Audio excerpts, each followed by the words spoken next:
Recently, I've seen these clay rings and trays trending all over Pinterest, Instagram, and TikTok like this, and I just decided to make them at home today because they were way too pricey on Etsy or any other website that I saw. And here is how it actually went.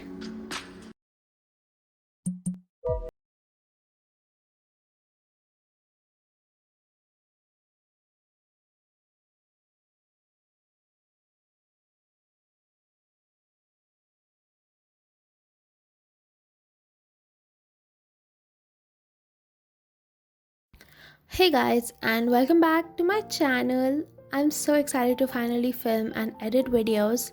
So, in this video, I'm attempting to make clay rings as you saw from the intro.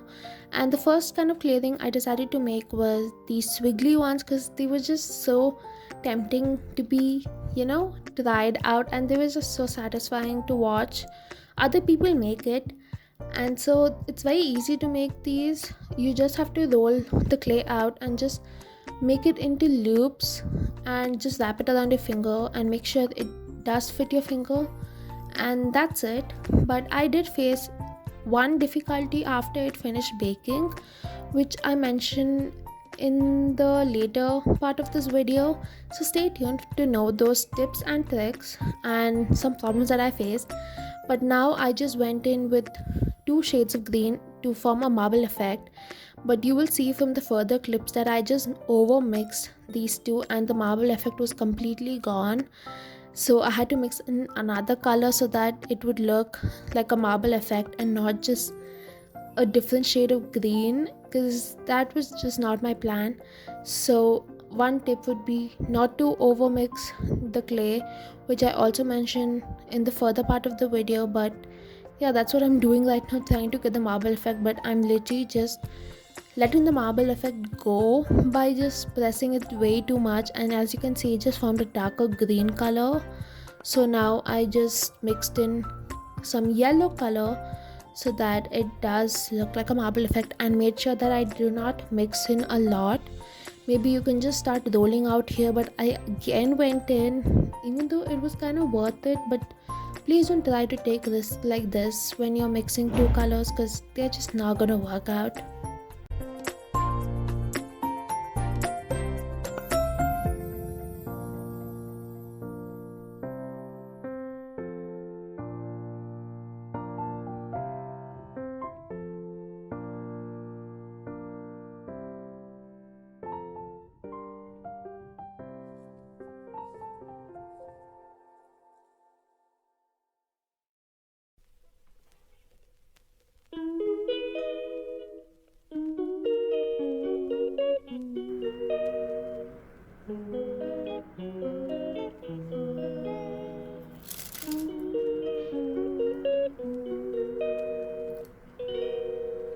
She calls me day and night. I'm sorry, girl, you just don't So these are my rings. I just made a lot. I also made a ring plate kind of thing and a ring holder. Like, I just don't know. I just saw pictures and I just made them. I made a lot of swiggly ones, but right now I'm gonna put them to bake. So, if you want to make clay at home on your own, I found this recipe which is completely vegan and some sort of free. Like, I don't remember what is free in it, gluten, something I don't remember, but this is looking so satisfying right now when I'm rolling it out. But you're gonna see in a further few seconds how messy this gets, and this was such a pain. Oh my gosh, it was so messy. I had to mix in so much of flour, and just it was just a total mess. You can use this method, but you need to add in a lot more flour to it, which is just so unsatisfying and so problematic.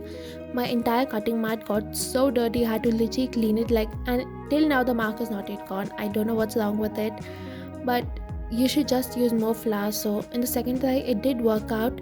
It was more versatile than clay, but it was so much of hard work and so much of work. Like, literally you can do this with clay itself, but if you want to go the healthier version or something that you just want to make from scratch, you can follow the recipe if you like, and yeah, just add in more flour and just make it to your own consistency. So here I'm just making a tray kind of thing, but I was thinking of making a hard one, but I was just not ready to cut it like that because it was just not gonna work out. And so this was really nice to make when you could use water also to stick it, and it was pretty easy to do it once you add in more flour and stuff.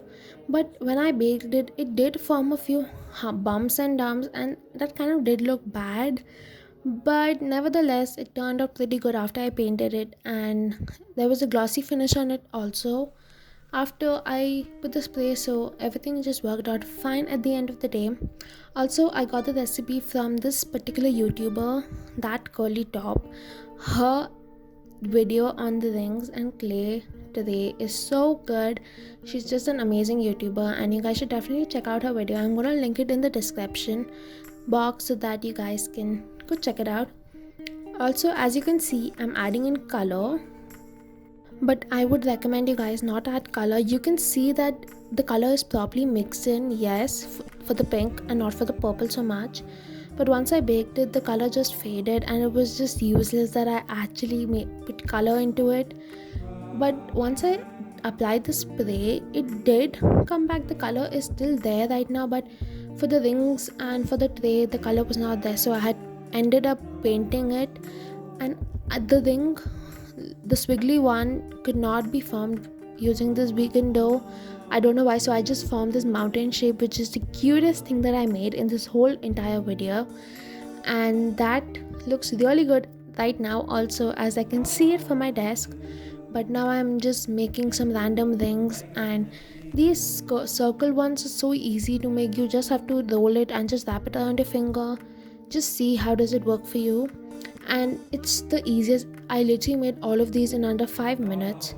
Also, the marble effect was just useless. There was just no point in doing that because that you can just see how stupid I'm just sitting and making and mixing in clay. Like, I just don't know, this was so much fun to literally put the pink and the purple and just make something out of it.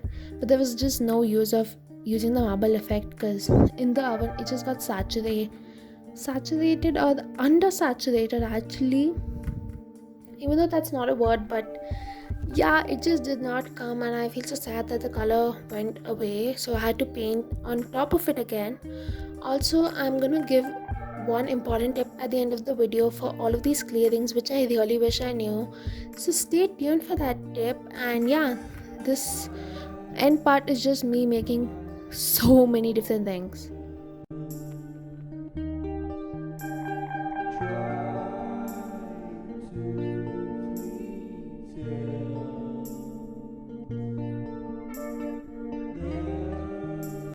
I did end up painting a lot of rings and trays because I did not like how they turned out, and the color was just not good and not it.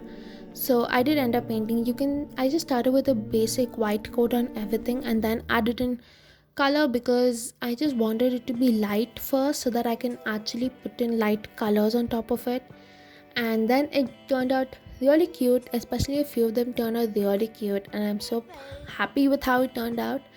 For the heart one, I decided to do the heart design, which is all over Pinterest, but it just did not work out. The pink was just not staying in, and I was not able to draw the heart shape so perfectly fine. And I'm a perfectionist, so I could not do it, so I just colored it randomly almost 10 times before I just colored it pink and red and purple. You're gonna see in the further few clips how I colored it, but I'm just coloring almost not coloring almost painting. Oh my gosh, I cannot speak. Painting almost all the rings with different colors so that they look kind of fun and funky. And as you can see, these squiggly ones, they just inflated so much. Like, it was such a big problem. Almost all of my squiggly ones inflated. I could still wear them, but they just were not the vibe. And these are how the remaining rings turned out. I just painted all of them. This is the second batch, but it kind of just, the color just went away. which I feel so sad about because it was looking so pretty before, but this turned out so beautiful. This kind of became full brown in the between, and it kind of like got a weird shape. I guess I just weirdly put it in, but I'm gonna start painting all of these.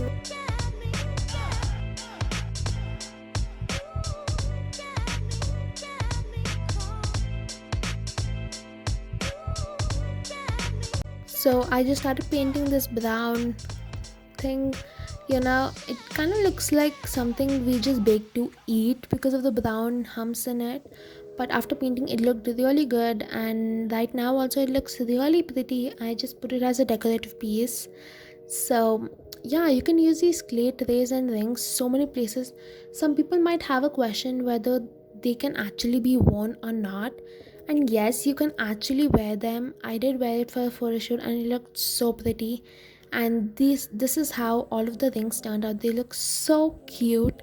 But after the spraying process they looked even more cute. The spray was so hard to get on. Like, it looks really satisfying right now, but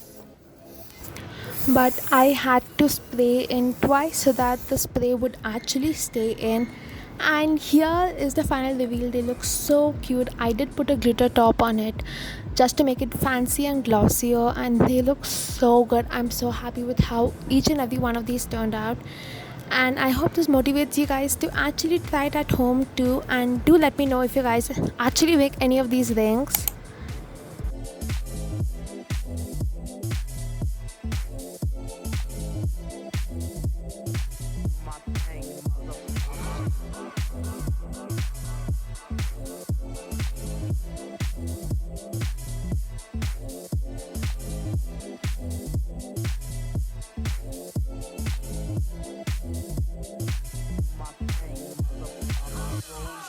Now, coming to the tips, I am going to talk about what kind of difficulties I faced. I would highly recommend you guys use clay.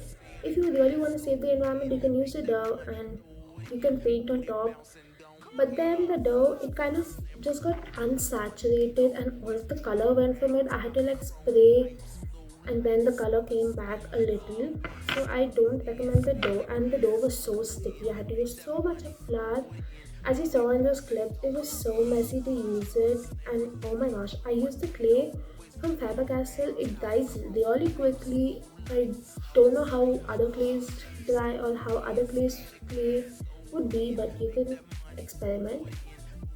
Next, coming on to tips, my first tip would be to use aluminium foil for the ring thingy. So, for example, I just put my finger around the clay and wrapped it. So, instead of clay, you can just use aluminium foil and just wrap it around your finger so that it can be a finger size, and make the ring on top and bake it like that. Bake it with the aluminum foil, nothing will happen. Don't worry that clay would stick to it, it won't. Your finger size will remain the same because most of them over here don't fit my finger. Like, it's kind of annoying, but most of them don't fit any of my fingers. So that is a tip, to use aluminium foil.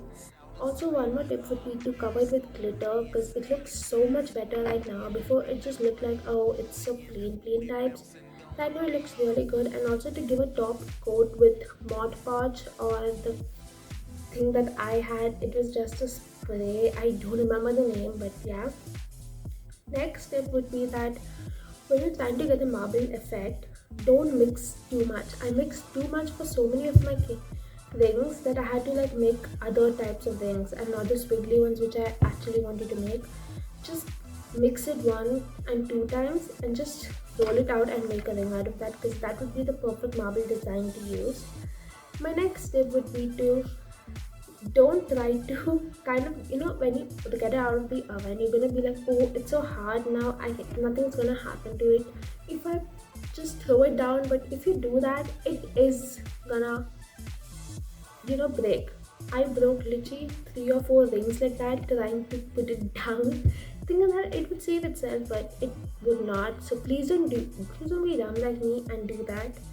And also have patience, because attaining this wiggly ones is so hard. Oh my gosh, it literally took like 5-6 times to try kind of get it. So use normal clay just for trial purposes and just try to create and then improvise like that. It's really fun if you really like to make, all these DIY crafts and stuff. It's super fun to do these rings, and they were easy to bake. Just know the temperature and how much time you should keep it in for, because one of my rings did burn because I kept it for a longer time. And also, I don't know the time for Faber-Castell clay. Like, I just put it for 10 minutes and then removed it and again put it for 10 minutes. But just kind of, experiment with all of the clays that you're having. And I also recommend you guys to use wax paper before baking them so that they do not stick to the tray. Yeah, that will be it for this video. I hope you guys enjoyed, and I'll see you guys next week. Bye.